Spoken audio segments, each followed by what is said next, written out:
There's a lot of great classic arcade-style puzzle games in the history of gaming, and there's a new one that combines one of my favorites with one of the all-time greats, and it's Puyo Puyo Tetris. But how does this game end up stacking up against the competition, or do these pieces just not match up?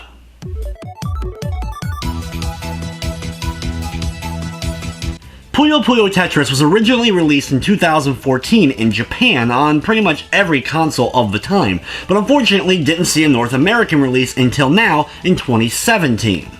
The way Puyo Puyo Tetris works is you actually not only have both games combined into one, but you also can play both classic styles of games by themselves. There's a variety of different single-player and multiplayer modes to tackle. The single-player main mode is actually a full-blown story mode that has cutscenes with full English-spoken dialogue, which actually I was a little bit surprised they included, and there's cutscenes before and after each one of the many levels throughout each chapter of the game.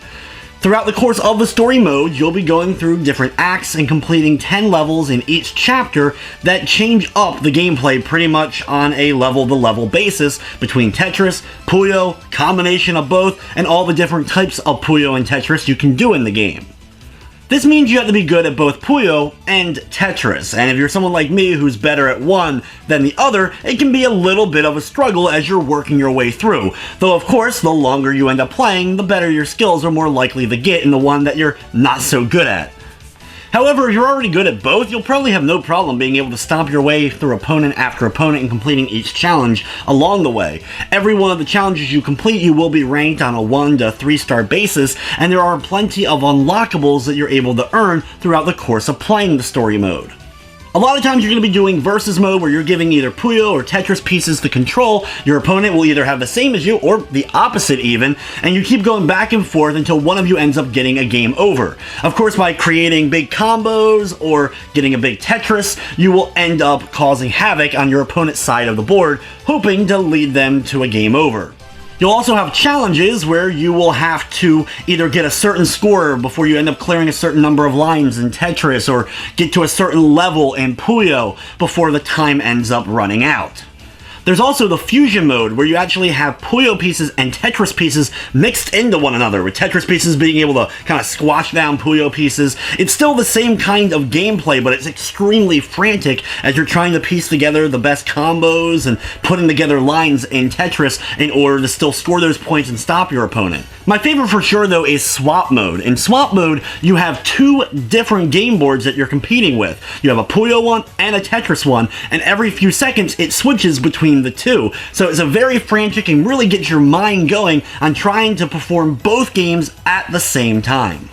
You then have the Big Bang mode, which is pretty much the endless fever mode in Puyo. Basically, you have kind of a pre-set up board, and your goal is to set up one combo with Puyo in order to set up a chain reaction to clear the screen, or in Tetris, you're dropping one block on one set, and your goal is to slowly clear out each and every one of the lines. Whoever is able to do the most amount of combos within the time limit will damage their opponent. When you run out of health, it's game over for them. There's also the party mode matches, where you have item boxes that drop, and if you're able to get a combo or get them in a line, they activate and go against your opponent, such as taking some of their score, or causing a spotlight effect to appear so they can only see what's in that spotlight, or making their blocks go faster. All of these modes can also be done in single player mode, so you can practice and see how high of a score you're able to get, as well as if you just want classic Puyo or classic Tetris, you're able to do that as well.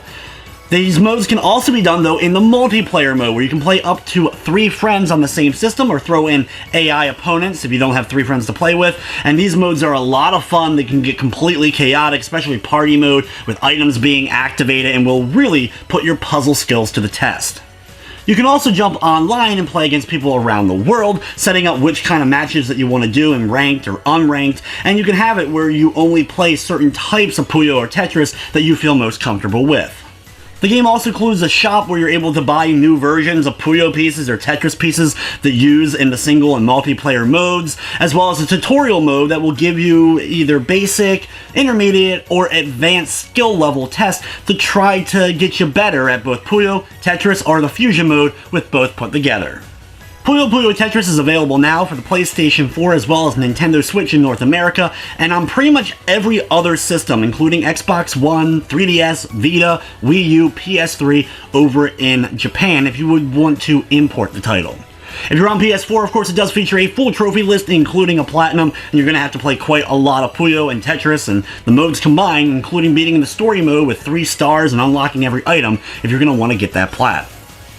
In the end, if you're a fan of Puyo Puyo, or a fan of Tetris, or a fan of both, you're going to love this game. There's a lot of modes, single, multiplayer modes, and that story mode will probably put up a bit of a fight against you unless you're an absolute pro-level player at both of these kind of games. Overall, though, I love the experience, and I'm going to be giving Puyo Puyo Tetris an 8 out of 10. But anyway, guys, that's going to wrap up this review. I'd like to thank you for watching, and of course, I hope you enjoyed.